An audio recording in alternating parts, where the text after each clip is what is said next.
por bien es humano. Devolver mal por bien es animal, diabólico. Y devolver bien por mal es divino. Específicamente en estas tres fases, quiero referirme a esa de devolver mal, o sea, bien por bien y mal por mal. Esa tentación a la que todos podemos estar sujetos en nuestra vida, porque es muy sutil. A veces ni nos percatamos que estamos bajo ella, pero no por eso deja de ser una tentación peligrosa, y es la tentación de vengarnos. Hoy quiero hablar de David y la tentación de vengarnos o de vengarse, y está basado en el primer libro de Samuel, capítulo 24, donde tuvimos la lectura devocional. Aunque solo leímos los primeros 7 versos, el sermón va a estar en todo el capítulo 24. Alguien dijo: si usted quiere saber el nivel espiritual de una persona, obsérvelo cuando tiene la oportunidad de cobrarse algo que le hicieron, dañándole, hiriéndole, cómo actúa. De eso se trata el sermón de hoy. Y por favor, no piense que es algo que usted no tiene relación con él, porque todos, en algún momento de nuestra vida, humanamente, sentimos deseos de cobrarnos lo que alguien nos hizo, y nos dolió profundamente. Y cierto, a veces no se trata simplemente de algo que nos hicieron a nosotros. A veces es algo que le hicieron a otra persona, pero significa mucho para nosotros. Esa persona es alguien especial que amamos, y mientras más profunda sea la relación con esa persona, más difícil se hace no vengarse e ir más allá y perdonar. Ubicándonos en el contexto de esta serie y de este capítulo 24, David estaba preparando, o Dios estaba preparando a David para el trono de Israel, pero él realmente no lo sabía. Lo único que sabía es que tenía un enemigo llamado Saúl, un demente endemoniado que le seguía los pasos, esperando hacerlo desaparecer en su primera oportunidad. Y no solo Saúl, todo el ejército de Israel estaba comprometido con darle muerte a David. En el capítulo 23, primer libro de Samuel, capítulo 23, verso 8, dice la Biblia: y convocó Saúl a todo el pueblo a la batalla para descender a Keila y poner sitio a David y sus hombres. Estaba en esto el rey, y en esto recibe la noticia de que los enemigos de Israel, los filisteos, habían atacado al país. ¿Qué hace? Interrumpe la persecución y regresa a ocuparse de los filisteos. Luego leemos en el mismo capítulo 23, en el verso 29, entonces David subió de allí y habitó en los lugares fuertes de Engadi. ¿Qué era Engadi? Bueno, Engadi era una especie de desierto, una especie de oasis en medio del desierto. Era un lugar lleno de manantiales de agua dulce, cascadas, de vegetación abundante, de innumerables cuevas que facilitaban el poderse esconder. Por eso Engadi era un lugar perfecto para ocultarse, ya que ofrecía agua, ofrecía protección y un punto de observación donde uno podía divisar a kilómetros de distancia al enemigo cuando se aproximaba. Además de que las cuevas eran ideales para camuflar su presencia. Y aquí encontramos pues a David, seguro y a salvo, con hombres decididos a protegerle con sus propias vidas, con abundancia de agua. O sea, tenía una posición ciertamente ventajosa en la trayectoria que había estado teniendo. Saúl termina la confrontación con los filisteos y el hombre vuelve otra vez a la persecución de David. ¿Por qué? Porque su corazón estaba envenenado por el odio y la amargura. Y eso es lo que sale de fruto miserable cuando el odio se ha albergado en un corazón. Quien más daño recibe es quien le dio albergue. Otras veces he puesto este ejemplo. Es como querer tomarse veneno y que sea el otro el que se muera. ¿Qué ocurre? Capítulo 24, versos del 1 al 3. Cuando Saúl volvió de perseguir a los filisteos, le dieron aviso diciendo: he aquí David está en el desierto de Engadi. Y tomando Saúl 3,000 hombres escogidos de todo Israel, fue en busca de David y de sus hombres por las cumbres de los peñascos de las cabras monteses. Y cuando llegó a un redil de ovejas en el camino, donde había una cueva, entró Saúl en ella para cubrir sus pies, y David y sus hombres estaban sentados en los rincones de la cueva. Esto es una escena tremendamente peculiar. Vemos a un hombre envenenado por el odio, persiguiendo a otro para darle muerte, y ahora, en este momento que acabamos de leer, se pone en una posición totalmente vulnerable. Y el objeto de su odio y de su persecución es ahora quien lo tiene a él en sus manos, con todas las posibilidades de acabar con su vida, de vengarse, de quitarse de encima ese gran problema, de salvar su vida. Su instinto de conservación con toda seguridad le estaba gritando: acaba con él. Sus hombres reafirmaron esto. Él era el escogido de Dios para ser el nuevo rey de Israel. Podía muy bien racionalizar la situación y decir: gracias, Señor, porque me lo pusiste aquí. Ha sido tu mano soberana la que lo trajo a este lugar y en estas condiciones. Verán qué condiciones. Yo creo que todos estamos de acuerdo en que uno de los momentos más íntimos de nuestra vida y vulnerable es cuando estamos, por ejemplo, en el baño de nuestra casa, especialmente haciendo una evacuación. Es la palabra que voy a usar, ¿no? No queremos ser molestados, no queremos que nadie nos vea, ¿verdad? Por eso cuando salimos y tenemos dolor de estómago y no encontramos un baño es terrible. Algunos aprovechan esa oportunidad para revisar sus celulares. En aquel tiempo no había celular. Pero esto es lo que ocurre. La expresión con que la Biblia describe esta escena es que entró a la cueva para cubrir sus pies.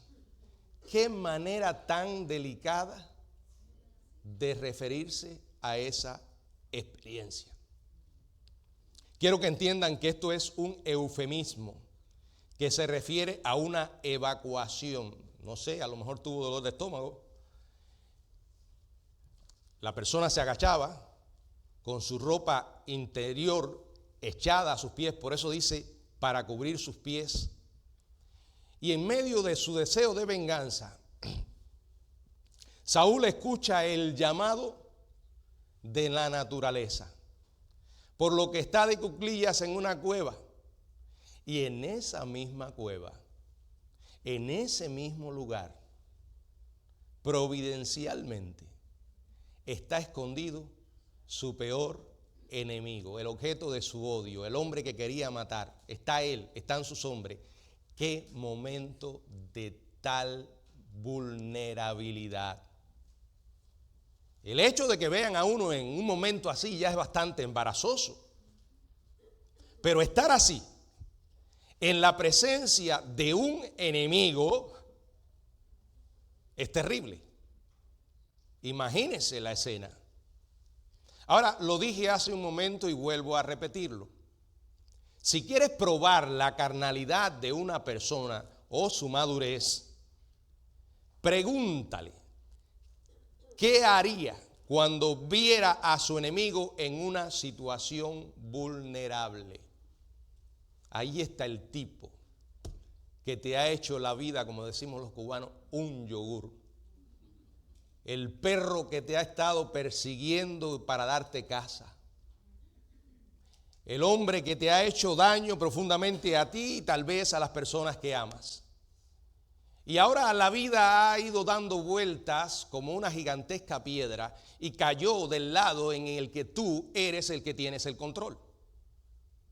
Es más, tienes el poder.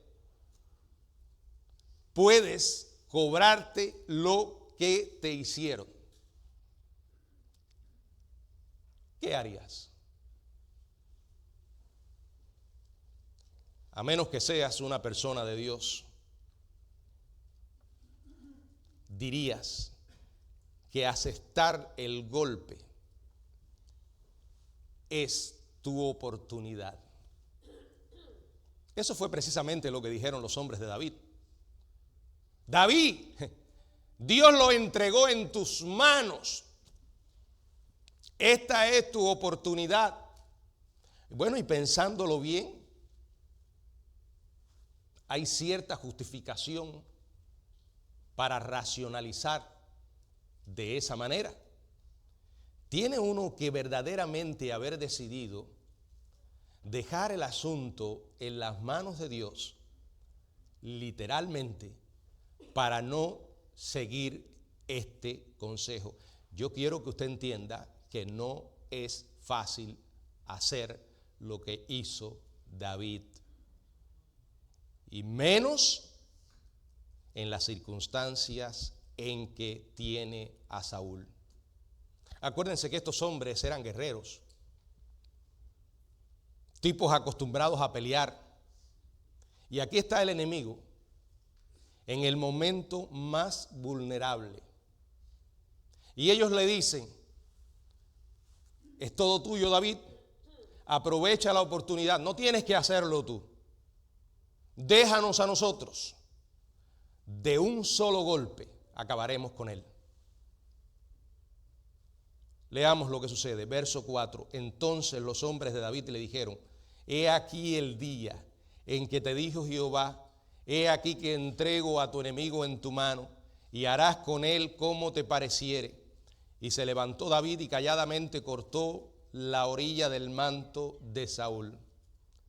Bueno, los hombres de David quizás creían que Dios había puesto providencialmente a David en ese lugar donde estaba Saúl, para que pudiera darle muerte al rey.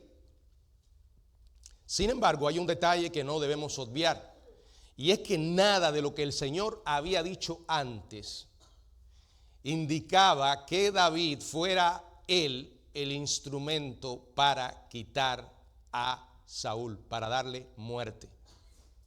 Dios promete que él lo había desechado y lo quitaría. Él no dice que David.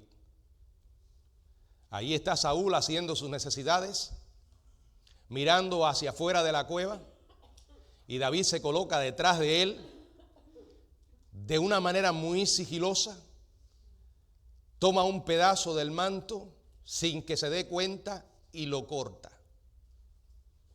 Pero en lugar de sentir satisfacción por lo que había hecho, en lugar de gloriarse por lo que había hecho, este hombre se inquieta. Mucha gente me pregunta: pastor, ¿por qué David era un hombre conforme al corazón de Dios con todas las cosas que hizo? Mis hermanos, por esto. Este es un hombre que tiene una conciencia sensible para con Dios.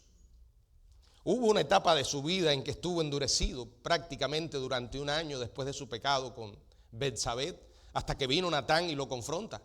Pero fuera de ese momento de endurecimiento, este hombre mantuvo un estilo de vida toda su vida sensible para con Dios. Lo que a Dios le importaba, a él le importaba. Lo que Dios amaba, a él lo amaba. Lo que Dios rechazaba, a él lo rechazaba. Eso es lo que yo llamo tomar en serio a Dios. Y su conciencia estaba inquieta por lo que hizo. Dice aquí, en las palabras del texto, que se turbó. David se turbó en el verso 5.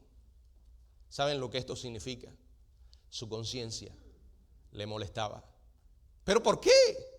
Si solo lo que hizo fue cortarle un pedazo del manto. ¿Por qué? Si tuvo la oportunidad de haberlo matado y no lo hizo. ¿A quién le importa un pedazo de tela? ¿Quién iba a notarlo? Déjenme decirle que así es como racionalizamos las cosas cuando queremos hacer nuestra voluntad y no la de Dios. Me ha pasado. En mi mente intento buscar justificaciones para cierto tipo de conducta. Y créame que puedo andar un tramo con esa actitud, pero llega un momento en que Dios me presenta frente a mis propios ojos la verdad desnuda de mi pecado. Y hay que decir, Señor, es que aquí no se trata de lo que yo estoy pensando o con lo que estoy justificando mi desobediencia. Aquí se trata de lo que tú dices, Señor. Dame un corazón humilde para aceptarlo y arrepentirme.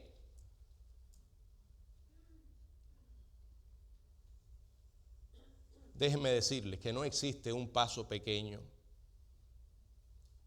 en el camino de la tentación, en la senda de la venganza.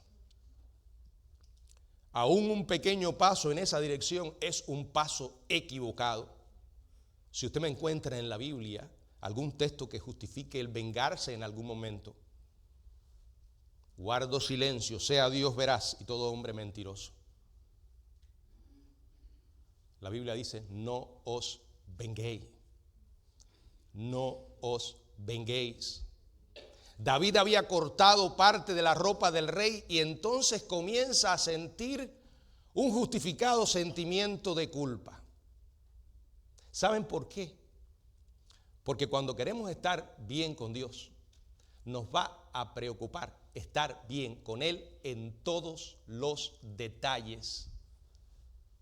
No hay aspectos sin importancias en mi relación con Dios. Cuando queremos estar bien con Dios, nos van a preocupar las cosas pequeñas. Porque sabemos que nuestro Dios es santo. Y que cualquier cosa pequeña, si es un pecado, es pecado. Y ofende a mi Dios. Y el pecado le costó la vida a Cristo. Él se sentía preocupado, versos 5 y verso 6. Después de esto se turbó el corazón de David porque había cortado la orilla del manto de Saúl. Y dijo a sus hombres, Jehová me guarde de hacer tal cosa contra mi señor, el ungido de Jehová, que yo extienda mi mano contra él porque es el ungido de Jehová. David pudo cortar una pieza del manto de Saúl sin ser descubierto. Pero tocar el manto de Saúl equivalía a tocar su persona.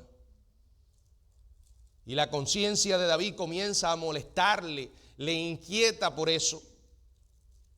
Hay un concepto que enseñan en el ejército, los que hemos estado en el ejército, que dice, ustedes no saludan al hombre. Ustedes saludan al rango. Y eso es lo que David está diciendo aquí. Él es el rey. Y hasta donde yo sepa, Jehová pone reyes y quita reyes. Es realmente pasmoso, asombroso ver tanta gente que cuando un candidato político que le gusta sale, ese fue el Señor. Pero cuando alguien que no le es agradable, porque quizás es una persona desagradable, sale, no.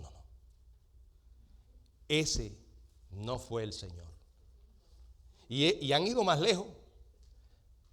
No, porque las dictaduras Dios no las pone. Déjeme decirle algo, y estoy hablando de un tema mucho más profundo. Los dictadores, los tiranos, no hacen la voluntad de Dios revelada en las Escrituras. Pero yo vivo convencido que la soberanía de Dios abarca ese gran aspecto, porque lo dice la Biblia. Dios pone reyes y quita reyes. Si hay una persona en el gobierno de un país gobernando justa e injustamente, vivo convencido que está ahí porque Dios lo permite. ¿Por qué razón? No lo sé. Hay que aprender a decir no lo sé. Pero mi Dios, el Dios que yo conozco por la Biblia, nunca deja de ser soberano. Y eso implica que nadie, absolutamente nadie, puede llegar a una posición de poder si Dios no lo permite. Es más, voy a ir más lejos. No importa el medio como llegue. No importa si fue una elección limpia o fue un arrebato de poder. Miren, hermano, si Dios quiere fulminar a un hombre, lo hace. Ahora, si está ahí, Dios tiene un propósito. No puedo llegar a la ridiculez y a el extremo de retorcer la Escritura y decir, no, ya eso no es de Dios. Yo no estoy diciendo que los malos gobiernos estén cumpliendo el deseo de Dios en cuanto a su buena voluntad. Pero hay gobiernos para bendición y gobiernos para juicio. No se olviden de esto. Y si usted ha leído la Biblia y ha leído el Antiguo Testamento, al final, sin importar el medio que Dios usaba para realizar algunas acciones, a veces hasta naciones paganas, al final Dios siempre asume toda la responsabilidad. ¿Saben cómo lo hace? Se lo diré en expresiones del Antiguo Testamento. Porque yo lo entregaré en tus manos. Yo lo quitaré. Y cuando miras cómo entregó a alguien y cómo lo quitó, usó instrumentos humanos. A veces personas que nada conocían de él, impíos, paganos. Eso es lo que dice las Escrituras. Saúl estaba allí. Dios lo había permitido. Y David sabía que el mismo Dios que lo había permitido tenía poder para quitarlo. Hay que creer quién es Dios. Y cuán real es Él. Y cuán involucrado está en nuestra historia humana. Por tanto, la segunda cosa que hizo David fue enunciar un principio bíblico. ¿Estaba equivocado Saúl? Con toda seguridad. Ahora, esta es otra pregunta. ¿Era responsabilidad de David subirse sus mangas y tomar el asunto por sus manos? Eso es muy humano. ¿Para qué voy a molestar a Dios si yo lo puedo ayudar? ¿Para qué voy a esperar por Él si ya lo tengo en mis manos? Mejor se lo mando. No, eso es responsabilidad de Dios. David lo entendió así. Se dio cuenta de que aún con la pequeña burla cometida, había estado actuando en la carne. Un hombre sensible al Espíritu de Dios. Un hombre con un corazón receptivo a la voz de Dios. Verso 7. Así reprimió David a sus hombres con palabras, y no les permitió que se levantasen contra Saúl. Y Saúl, saliendo de la cueva, siguió su camino. Este hombre hizo lo correcto. Él logró que el grupo bajo su autoridad lo apoyara. Dice la Biblia que los reprimió con palabras, o sea, los reprendió. Pienso que estos hombres no aceptaron esto de buena gana. Pero él defiende un principio justo hasta convencerlos. Recuerda esto cuando te encuentres en una situación en la que no sabes qué hacer. Recuerda esto cuando has comprometido tus convicciones dejándote llevar por la racionalización y estás comenzando a flaquear. Dios te está diciendo, no debes hacerlo. Y si Dios nos habla, hermanos, es Él. No seamos una especie igual a la de Saúl, un hombre obstinado, rebelde, que desobedece y cuando es confrontado por Samuel, lo justifica una y otra vez. ¿Qué hace? Bueno, le echa la culpa al pueblo. Fueron ellos. Luego dice, bueno, yo quería hacer esto para consagrarlo a Jehová. O sea, trataba de mezclar la desobediencia con la espiritualidad. Simplemente son manifestaciones de la obstinación. Porque queremos hacer lo que queremos y sabemos que lo que queremos no es lo que Dios quiere. No porque se lo diga el pastor aquí cuando usted está, o el maestro de la escuela dominical, porque si usted abre el libro de Dios, Él se lo va a decir. Y ¿saben qué? Cuando usted está con Dios en su momento de intimidad, solo, no vas a poder decir, bueno, esto lo está diciendo a Dios, a mi esposa, o a mis hijos, o al vecino del frente. Como a veces hacemos aquí. Yo sé que hay personas que vienen los domingos a los cultos y cuando hay un sermón que por alguna razón toca un tema que pensamos le pega a alguien, porque generalmente cuando la gente viene con esa actitud, nunca va a pensar, ese sermón es para mí. Es como la esposa que toca al marido. ¿Estás oyendo eso? El pastor está diciendo eso por fulanita. O sale y le dice a una hermana, qué bueno que fulanita vino, como le pegó ese sermón. Otros pueden decir, oye, ¿quién le dijo al pastor algo? Hermano, yo no tengo un servicio de información. Es más, le voy a decir, si alguien me dice algo de alguien, es cuando menos me dan deseos de decir algo. Es cierto que a veces el Espíritu pone palabra, pero es Dios quien sabe las cosas. Pero cuando usted está solo en su casa, donde nadie más le está mirando, con nadie más, y usted tiene el tiempo y la voluntad de abrir el libro de Dios, wow. A mí me ha pasado. Soy el pastor. No se moleste con Dios. No lo haga. Recuerde cuál fue la peor tragedia de Saúl.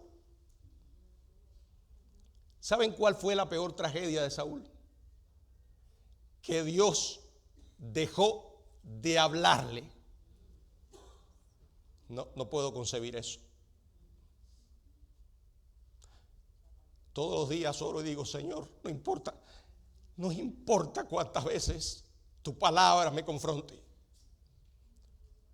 Pero nunca, Señor, dejes de hablarme. ¿Por qué Dios dejó de hablarle a Saúl? Porque lo desechó. Porque Saúl había desechado a Dios. Y Dios dice, hasta aquí, no más. En tercer lugar, David convenció a los hombres porque en tercer lugar tenía absoluta confianza en Dios. Deuteronomio es uno de esos textos que no nos da lugar a interpretaciones. Mía es la venganza, yo pagaré, dice el Señor. Y él creyó lo que Dios había dicho. Observen lo que hizo luego David. También David se levantó después y saliendo de la cueva dio voces detrás de Saúl diciendo, mi señor el rey. Y cuando Saúl miró atrás, David inclinó su rostro a tierra e hizo reverencia. Saúl termina su asunto en la cueva. Sale de ella. Más o menos al mismo tiempo David sale de la cueva con el pedazo de tela del manto en la mano y le grita al rey. En este momento ya el rey se encuentra al otro lado del barranco. Y en ese grito no solo alerta al rey, su implacable enemigo, sino que se inclina ante él. Y aquí vemos una conversación poco común. Verso 9. Y dijo David a Saúl: ¿por qué oyes las palabras de los que dicen, mira, que David procura tu mal? ¿Qué es lo que está haciendo David? David tiene un compromiso con la justicia. Y con él se está cometiendo una injusticia. Cuando se ha sido injusto con nosotros, es necesario declarar la verdad en amor, pero declararla, no importa quién sea. A veces caemos en el otro extremo. Vamos a dejarlo así. Todo va a salir bien. Pero David no lo dejó así, sino que dijo: rey Saúl, estás escuchando malos consejos. Estás rodeado de gente que te cuenta mentiras acerca de mí. ¿Por qué le haces caso? Continuamos leyendo, verso 10. He aquí han visto hoy tus ojos cómo Jehová te ha puesto hoy en mis manos en la cueva. Y me dijeron que te matase. Fíjense que él dice: Jehová ha puesto hoy en mis manos, te ha puesto hoy en mis manos en la cueva. Bueno, eso era más o menos lo que decían sus subordinados, su ejército. Pero entiendan algo. Saúl, Dios había puesto a Saúl en las manos de David en la cueva, es cierto, pero no para que lo matara. Dios estaba probando a David. Eso es lo que él está diciendo. Y me dijeron que te matase, pero te perdoné, porque dije: no extenderé mi mano contra mi Señor, porque Él es el ungido de Jehová. Y luego dice el verso 11: y mira, Padre mío, mira la orilla de tu manto en mi mano, porque yo corté la orilla de tu manto y no te maté. Conoce pues y ve que no hay mal ni traición en mi mano, ni he pecado contra ti. Sin embargo, tú andas a casa de mi vida para quitármela. Juzgue Jehová entre tú y yo, véngueme de ti Jehová, pero mi mano no será contra ti. Le está diciendo en otras palabras: pude haberte quitado la vida, Saúl, pero no lo hice. Aquí está la prueba: cuando más frágil estabas, cuando más vulnerable estabas, no te maté. Estoy decidido a dejar que sea Dios quien juzgue entre tú y yo. Ahora veamos la respuesta de Saúl en el verso 16 hasta el 19. Y aconteció que cuando David acabó de decir estas palabras a Saúl, Saúl dijo: ¿no es esta tu voz? ¿No es esta la voz tuya, hijo mío David? Y alzó Saúl su voz y lloró. Y dijo a David: más justo eres tú que yo, porque me has pagado con bien, habiéndote yo pagado con mal. Tú has mostrado hoy que has hecho conmigo bien, porque no me has dado muerte, habiéndome entregado Jehová en tu mano. Porque ¿quién hallará a su enemigo y lo dejará ir sano? Jehová te pague con bien por lo que en este día has hecho conmigo. Qué ejemplo de ese proverbio que dice: cuando los caminos del hombre son agradables a Jehová, aún a sus enemigos hace estar en paz con él. Ahora, quisiera prometerte que cuando haces lo correcto, tu enemigo siempre verá inmediatamente el error que ha cometido, se va a arrepentir y te comenzará a ver con buenos ojos. Pero ¿saben qué? No puedo hacer esa promesa. Usted y yo tenemos la responsabilidad de decirle a esa persona la verdad. Somos responsables por nuestra vida y lo que hacemos, pero no cómo la persona lo va a tomar. Y mucho menos hacerle cambiar de opinión. Es muy probable que esa persona pase toda su vida creyendo una mentira acerca de ti. Pero ¿sabes qué? En tu corazón vas a tener la paz incomparable de saber que actuaste con justicia. ¿Sabes qué? Tu conciencia estará limpia. Y no hay sustituto para una conciencia limpia. Saúl le dice entonces: eres mejor que yo, David. Ahora lo entiendo todo. Bueno, fíjense hasta donde llega, que reconoce que David será el próximo rey. Verso 20, y ahora, como yo entiendo que tú has de reinar y que el reino de Israel ha de ser en tu mano firme y estable, le pide un favor a David. Entiendan que en aquellos días, cuando una dinastía era derrocada, el nuevo gobierno exterminaba a todos los miembros de la familia anterior.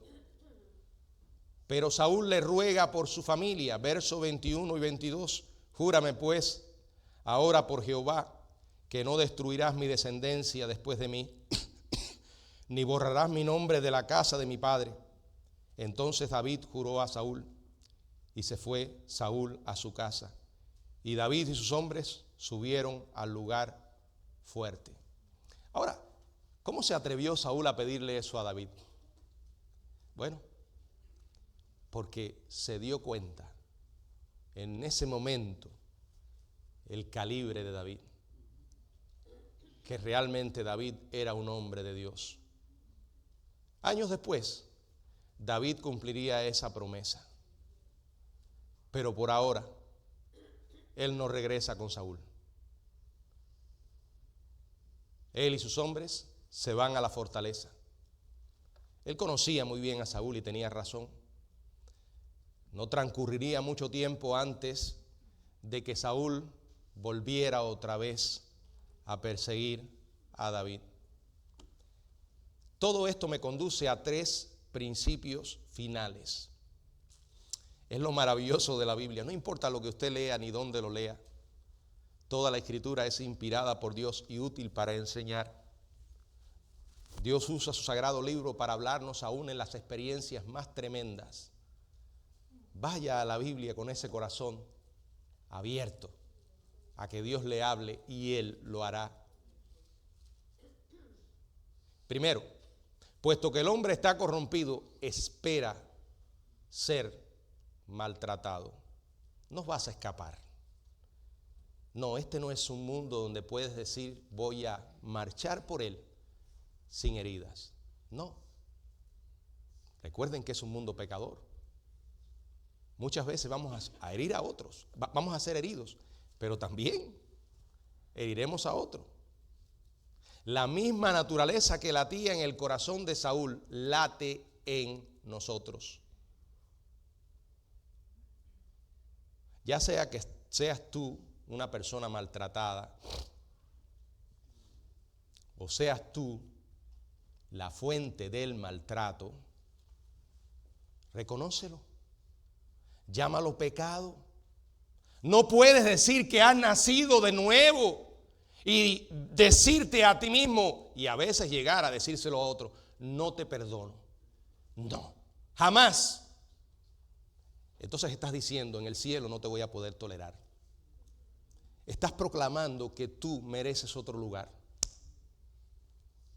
Y eso es terrible, porque es tener una conducta propia del infierno. Segundo, puesto que el maltrato es inevitable, espera tener sentimientos de venganza. Yo no estoy diciendo que tomes venganza. Todo el sermón trata sobre eso, no vengarse. Pero sé realista. Espera que van a llegar los sentimientos de venganza. Los vas a tener. A lo mejor tú eres una especie de individuo por encima del nivel natural de todos los demás. Y nunca, o al menos eso es lo que dices, ¿no? Nunca he tenido deseos de vengarme con nadie. Es que quizás no has vivido el punto, el nivel, la vida o Dios en medio de esta vida no te ha llevado, no ha permitido en tu vida un nivel donde eres puesto a prueba. Créame, hay situaciones bien difíciles. Esta semana, creo que fue alrededor del 5 de febrero.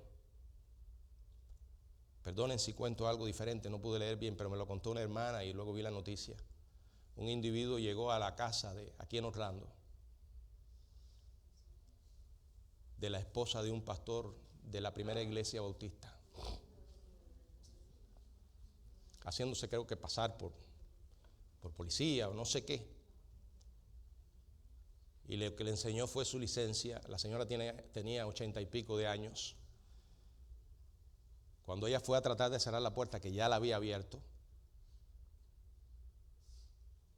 el hombre la empujó y se coló. Le dio una cantidad de golpes. Robó y se fue. Bueno, al final lo arrestaron. La mujer fue llevada al hospital. Estuvo un tiempo en coma, creo, y después murió.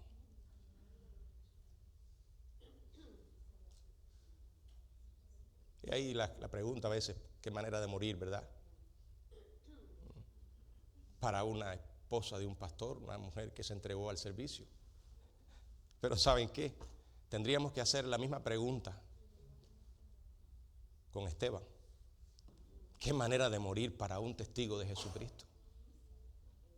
Tendríamos que hacer la misma pregunta para Juan el Bautista. ¿Qué manera de morir para un hombre como Juan? Tendríamos que hacer la misma pregunta para los discípulos del Señor, que todos murieron de manera violenta. ¿Ustedes no se dan cuenta? Uno puede lidiar con cosas como esa porque la Biblia nos brinda la fortaleza de parte de Dios y nos está diciendo, tú no eres el único. Bueno, déjame terminar la historia. Creo que después el esposo le mandó a decir a ese criminal y asesino que lo perdonaba. Que lo perdonaba.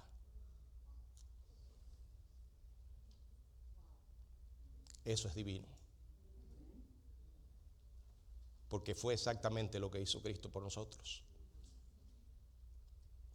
Puesto que el deseo de venganza es previsible, niégate a luchar carnalmente. David salió ganando. Sus hombres le dijeron, mátalo. Esas mismas voces que llegan a tu vida en ese momento de tentación y te dicen, acaba con él. Cóbrate lo que te hicieron. No te dejes. ¿Y saben qué? A veces esas voces pueden venir de otro que se llama creyente o de un miembro de tu familia. Claro, lo correcto en ese momento sería quítate delante de mí, Satanás.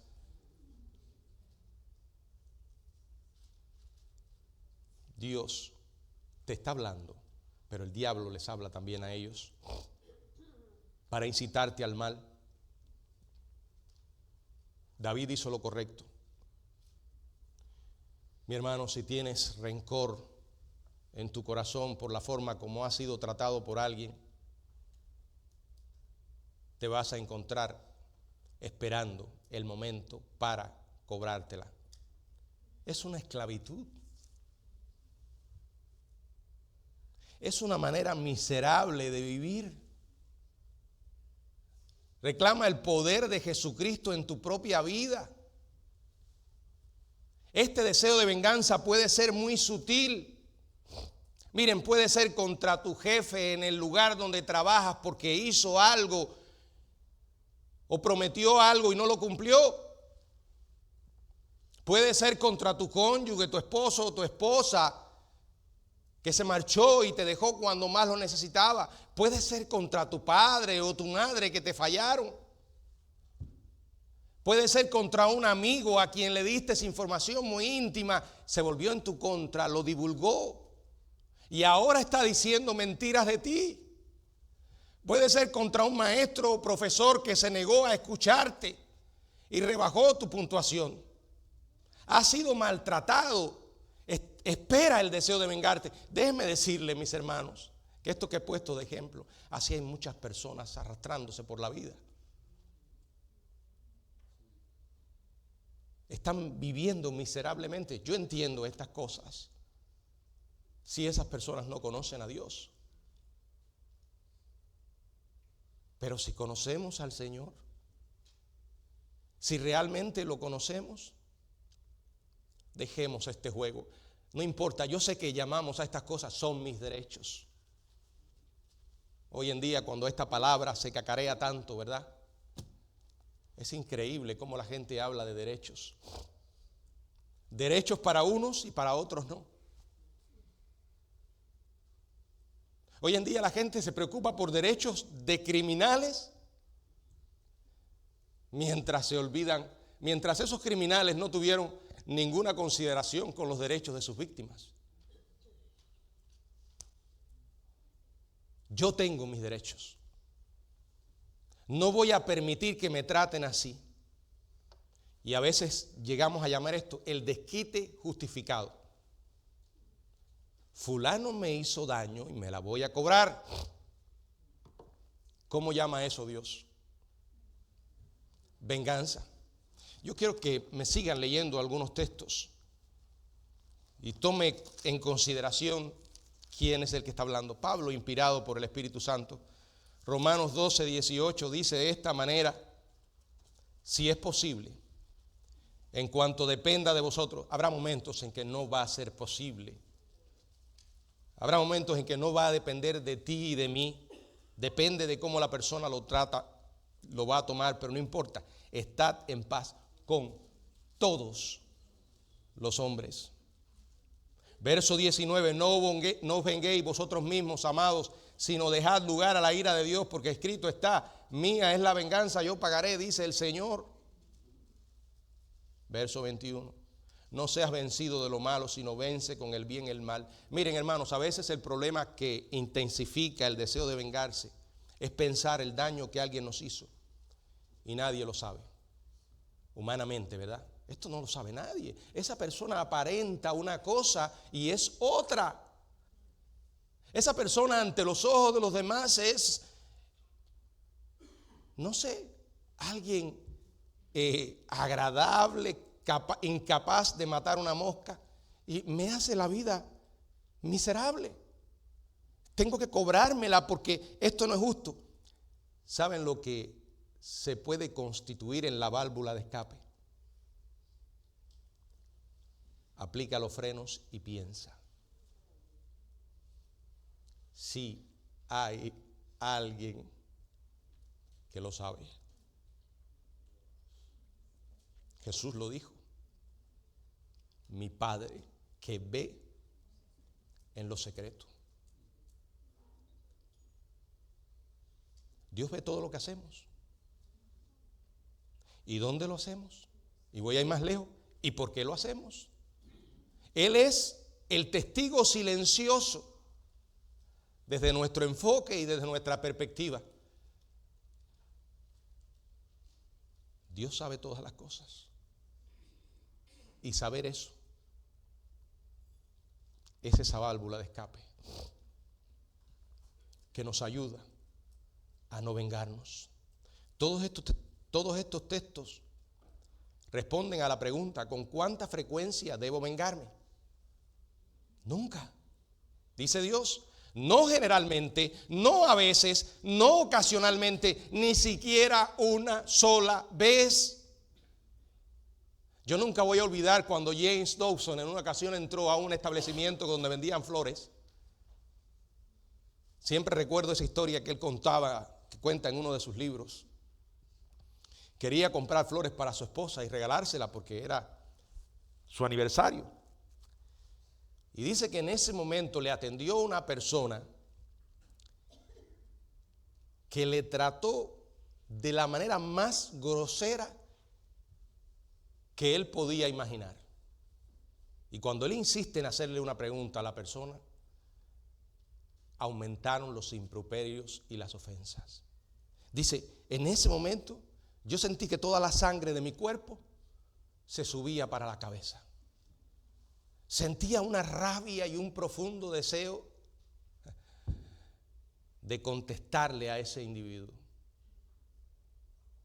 Y luego cuentas, pero ¿saben qué hice? Me quedé en silencio. Y luego le dije estas palabras: Señor, que usted tenga un buen día. Y di media vuelta y me fui. Él cuenta eso cuando habla de la ira. Y cuenta cuando habla de que es muy humano dejarse llevar por las emociones. No os venguéis vosotros mismos. Preste atención que aquí no dice que no habrá venganza. Se va a sorprender de lo que le voy a decir. Pero es bíblico. Dios es el Dios de las venganzas. Él es el vengador. Bueno, lo dice la Biblia, mía es la venganza. Ahora, entiendan que aquí no está hablando de defensa nacional. Toda nación tiene derecho a defenderse.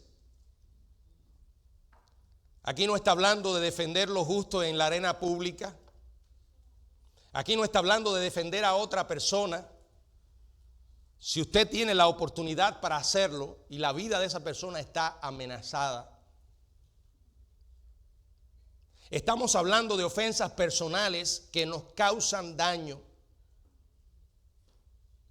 Esas que todavía pertenecen al pasado, pero de vez en cuando le seguimos tirando leña. Le seguimos tirando leña. Yo sé que esto es más difícil para las mujeres que para los hombres. Yo no estoy diciendo que las mujeres sean más malas que nosotros. Por favor, no me malentiendan. Es que creo que me parece, tal vez yo estoy equivocado, pero lo que he visto en la psicología, en mi propia vida y en la vida de otros hombres, es que a veces olvidamos más rápido. Las mujeres es más difícil olvidar. No. Eso lo dijiste tú, Georgina. Es como el hombre que va a ver un psicólogo porque estaba teniendo problemas con su esposa y un consejero matrimonial, y él le dice, ¿pero cuál es el problema con su esposa? Y él le dice, el problema es que cada vez que nos ponemos a hablar un tema, ella se pone histérica.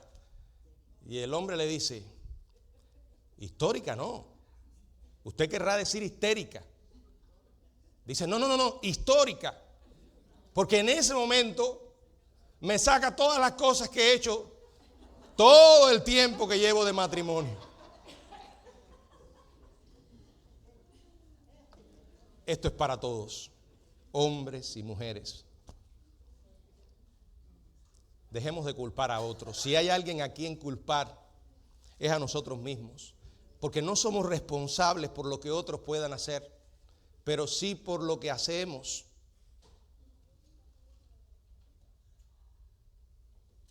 Quiero terminar leyendo Proverbios capítulo 16. Este texto lo mencioné, pero me gustaría volver a leerlo. Proverbios capítulo 16, verso 7. Cuando los caminos del hombre son agradables a Jehová, aún a sus enemigos hace estar en paz con él. ¿Son tus caminos agradables a Dios? ¿Está Dios envuelto en tu propia vida? Porque su gloria y la honra a su nombre es tu prioridad. Déjame decirte que entonces Dios está involucrado en todo lo que te ocurre.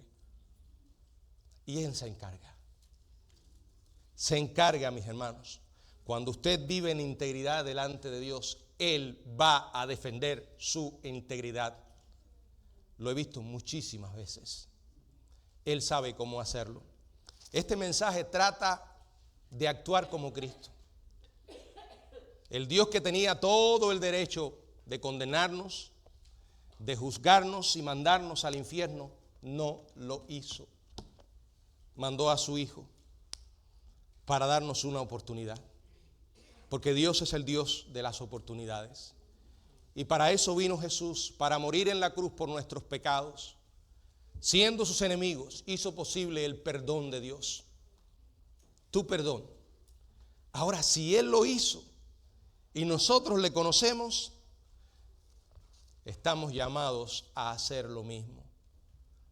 Porque estamos imitando a Dios. Nos estamos pareciendo a Él. Y al final, esa es la mejor manera de vivir. Porque elegir lo otro no es manera de vivir. Que Dios nos bendiga.